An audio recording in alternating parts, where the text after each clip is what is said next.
Now, as many of you have seen and known by now, there was an incident that happened with anti-ICE protesters in a local Baptist church in Minneapolis. There was a mob that came into the church, pretty much protesting in regards to a situation that happened early this month, in the month of January, focusing on a woman that was killed by an ICE agent named Renee Good. So I'll be giving my response in relationship to the situation and underscoring the focus of what's happening in Minneapolis and, the difference in understanding the importance of just not protests, but also the importance of how those things impact and can lead within the local church. I'll be doing a quick review over a couple video footages that did occur that day, footage that is taken from X and posted on X, and also replies from different news sources in relationship to the situation. Welcome to the Abraham Blue Show. Let's get into it. I want to first mention that the protest did not happen in a vacuum. Like I said before, early this month, Renee Good, in the month of January, she died in a case in the hands of an ICE agent incident that happened early this month that amplified the frustration that occurred with the grief and anger that was fueled due to the ICE situation. There was reports that mentioned that one of the local pastors that was involved as an officer that worked with ICE as a part of the government, he attends at that local church. This is one of the articles that pops up here. It's called by Brian. It's called "Protesters Disturb Southern Baptist Church of Pastor Who Leads ICE Office in Minnesota." This is a photo of the pastor of that church. So they're connecting him, David Edgewood, to the incident. So because he went to that local church, because he's part of that local church, some are alluding to the fact of the reasons on why they chose that specific location. The fact of the matter I want to mention more specifically is that regardless of whatever, how you feel on the case of the situation that is occurring, though I, of course, do know a lot of Americans are in disagreement in relationship to what is happening when it comes to government. I mean, that's all right. It's all right for people to be able to protest, to pretty much argue against the government when it comes to its relationships and what's being done and what they see within their cities. It is our right when it comes to our First Amendment to be able to use our freedom of speech, to speak up about situations that are happening that people are in disagreement when it comes to the church. But I believe I want to make a distinction here. The difference between a right to be able to speak up, to use your voice, to record, to come up against the way that the system is being done versus the context of when it's happening and when it comes to a private place of worship. Think about this before I continue. What if this was a Hindu church? Or what if this was a Buddhist temple? Should any church have any experience in relationship to disturbance on a day of a house of worship?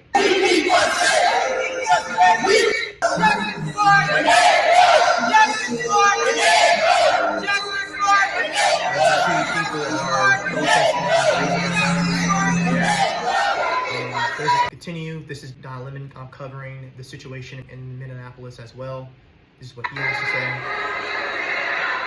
So as we can see, he's recording the area. It's kind of loud. Guys standing up now saying "get up" and screaming. She's standing on them down. But anyways, I'm not going to get in the middle of it because I'm not here as an activist. I'm here as a journalist. So you see the guys, as we can see in that video footage, I don't know if you guys noticed, one of the members of the church was yelling at them. The protesters are in the local church. I'm assuming, of course, based off this information, this wasn't something that was necessarily planned, that the church knew that was going on. Obviously, we can tell that from other pieces of footage of the video. Just want to continue to show you a little bit more of the footage. I don't think they know what to do. I'm sure they probably call the local authorities right now, and they'll show up in a bit. But so far, no one has been hurt. People are just really angry and upset. And members of the church are trying to get them to calm down. But this is the beginning of what's going to happen here. When you violate people's due process, when you pull people... So Don Lemon definitely gives his piece on the situation that is at hand in relationship to what's happening there. I want to show you another piece of footage that shows a young man, an older man, actually yelling at members inside the local church as well, and how he feels about it. Before that, I'm going to show you another piece of footage of Don Lemon actually speaking to one of the church Christians, pastors at the church as well. It's shameful. It's shameful to interrupt a public gathering of Christians in worship. But there were folks who will say, I have to take care of my flock. Okay, but listen, we live in there's a constitution in the First Amendment to freedom of speech and freedom to assemble and protest. Yeah. We're here to worship. We're here to worship Jesus because that's the hope of these cities. That's the hope of the world is Jesus Christ. I want to be very respectful. Please don't push me, though. We're here to worship Jesus. Yes. That's why we're here. Yeah. Okay, that's why we're here. Okay. That's what we're about. Don't you think Jesus would be understanding we're about and love these folks? We're about spreading the love of Jesus. But did you try to talk to them as a Christian? No one is willing to talk. Okay. I have to take care of my church and my family, so I asked that you actually would all. Regardless of this man's political beliefs and how he think, I love the response that he gives. He's saying that, I'm here to, worship, the Lord. I'm focusing on Jesus. I'm here to help my family. And you may be like, you're just being disingenuous. Why aren't you acknowledging what's happening when it comes to these protestings that are happening on the streets? Why aren't you standing up in arms when it comes to what's happening to immigrants across the country and also Americans across the country? But we obviously see that this is a place of worship. You got to understand the context. It's a Sunday morning. He's at church, preaching probably with his family there, and this situations, is taking place, and Don Lemon is asking him questions, and of course in the video Don Lemon pretty much asks him, he actually responds to Don Lemon saying that, can you leave as well out of the church as I can get back with my family? And I find it really interesting, Don Lemon responds, please don't touch me like that, or pretty much respond to him in that fashion.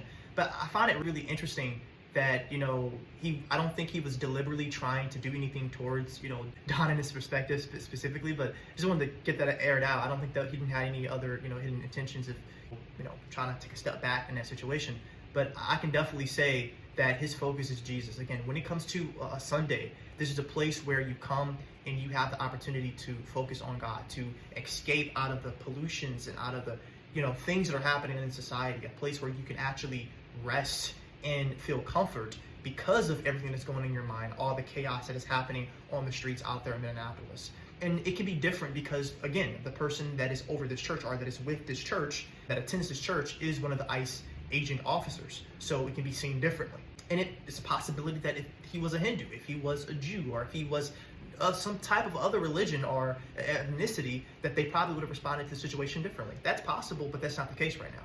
The case is that he's a white American and he attends this Baptist church, and this is what occurs. So the last thing I want to show you is a man that is going around that local church speaking to various members, which I thought that was kind of interesting how he was responding to them. See all these pretend Christians, all these comfortable white people who are living lavish, comfortable lives while children are dragged into concentration camps. You're living real life, nice lives with your lattes, doing absolutely nothing for your Latino and Somali brothers and sisters. You come here to a man wearing a suit. Is a preacher? Did Jesus wear a suit? Did Jesus profit off the words? No! Jesus would dine with immigrants. Do not touch me. Touch me again and see what happens. Hey, you can't. Don't. You are a fake Christian. Why are you not standing with your Somali and Latino communities? Why do I not see you out at Whipple every day protesting this attack on humanity? Where are you? You're sinners. You're pretending to be Christian. Is it again? There's nothing wrong with protesting. There's nothing wrong with acknowledging the wrongs that you see that officers, that people are doing in relationship to how they're doing the immigration process. That is not the focus.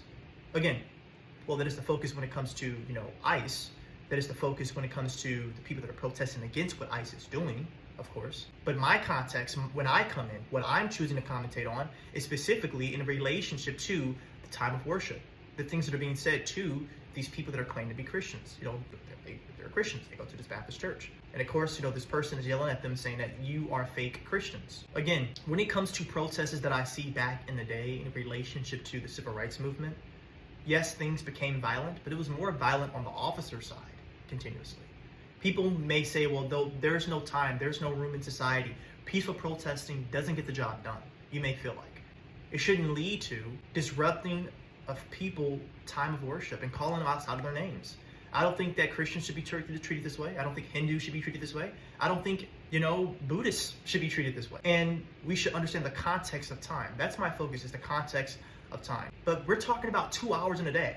2 to 1 hour. Again, when it comes to a place of worship, when you think about the church, you may say, okay, is the church going on all day long? You have churches that are like that, they go all day long. But the fact of the matter, usually a lot of churches are between 1 to 2 hours when they're in service. And they have the rest of the day ahead of them. Then they have to face the rest of the weeks of their jobs, of situations, of pain, of all these other things that happens in their life, of probably choosing to go and protest. In these 2 hours they have of their day to be with their families, to pray, to honor God, to bring prayer to such situations that are happening, to immigrants that are being affected, to nations that are being impacted. There's 2 hours that they have in the day to honor God, to pray about these situations that some of the people in that room may feel is being interrupted. So my perspective on this is, I believe that it's important for us as Christians to continue to pray for Minnesota, pray for about the protesters, that things are peaceful, because the truth of the matter, we have to be honest with ourselves. Things are not, though there are people that are out there that are seeking peace in their protests, that are seeking change when it comes to ICE and its procedures and what's happening, there also is a mass groups of people that are also there, to destroy ICE agent cars, to, cause, chaos, to cause mobs. Those things, those footage has been showing on the internet. Those things are occurring, and we cannot look over that. And me as a Christian, the way that I see it is that, okay, I'm okay with protest. I'm okay with standing up for truth. I'm okay with freedom of speech. But what I'm not okay with is that leaning into something where it causes damage to families, to the sacred, calling out people fake Christians because they're not at this specific time, this specific moment, standing up with you directly. I don't think that's how you win no one, just not to your side, but no one to your cause, even if they do sympathize and understand the situation that is at hand. It's not the time, it's not the place. The time and place. I understand the argumentation that when it comes to protests, people are not meant to feel comfortable. Yes, that is the goal.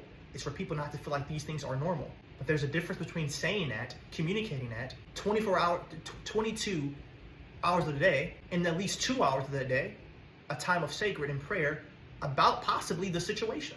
That's how I'm looking at this. I'm looking at this when I am at church, when I am at home, I am praying about our nation. I am praying about other parts around the world. I am praying about our churches, our denominations, and our divisions.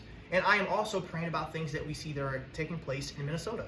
But again, I am not taking my political stance now and enrolling the place of worship in relationship to a cause that is happening in society. Because no matter what, me as a believer, and if you ask a Hindu, or if you ask the devout Hindu, if you ask the devout Muslim, if you ask any person, they're not going to say, there's nothing more important to giving your situation and honoring God and giving what is due to him. It talks about in the scriptures. Jesus said, render unto Caesar what is Caesar's, and unto God's what is God's. I'm putting that scripture in the context that I'm going to render unto God's what's God's and give him the glory and worship within these 2 hours of the day that I have, and render unto Caesar's, unto the government, and give my response and give my take on how I see society when it's time. That's the focus, that's the distinction. And I think that's the distinction that we need when it comes to such situations.